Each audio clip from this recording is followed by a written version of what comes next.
गंगा के किनारे एक वन में एक खरगोश रहता था। उसके 3 मित्र थे, बंदर, सियार और ऊदबिलाव।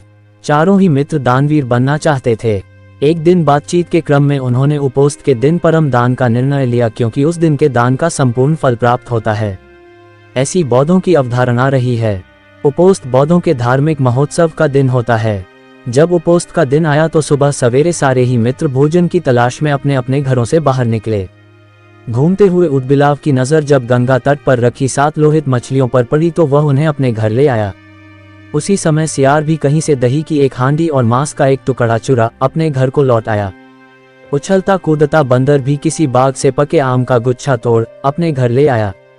तीनों मित्रों ने उन्हीं वस्तुओं को दान में देने का संकल्प लिया, किंतु उनका चौथा मित्र खरगोश तो कोई साधारण प्राणी नहीं था।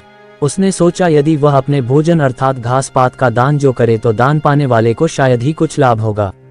अतः उसने उपोस्त के अवसर पर याचक को परम संतुष्ट करने के उद्देश्य से स्वयं को ही दान में देने का निर्णय लिया।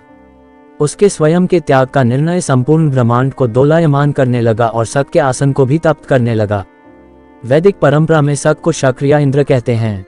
शक ने जब इस अति अलौकिक घटना का कारण जाना तो सन्यासी के रूप में वह उन चारों मित्रों की दान परायणता की परीक्षा लेने स्वयं ही उनके घरों पर पहुंचे।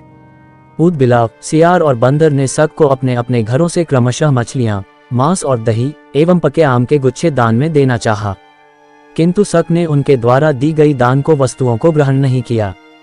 फिर वह खरगोश के पास पहुंचे और दान की याचना की। खरगोश ने दान के उपयुक्त अवसर को जान याचक को अपने संपूर्ण शरीर के मांस को अंगीठी में सेक कर देने का प्रस्ताव रखा। जब अंगीठी जलाई गई तो उसने 3 बार अपने रोमों को झटका ताकि उसके रोमों में बसे छोटे जीव आग में न जल जाएं। फिर वह बड़ी शालीनता के साथ जलती आग में कूद पड़ा। शक उसकी दानवीरता पर स्तब्ध हो उठे। चिरकाल तक उसने ऐसी दानवीरता न देखी थी और न ही सुनी थी।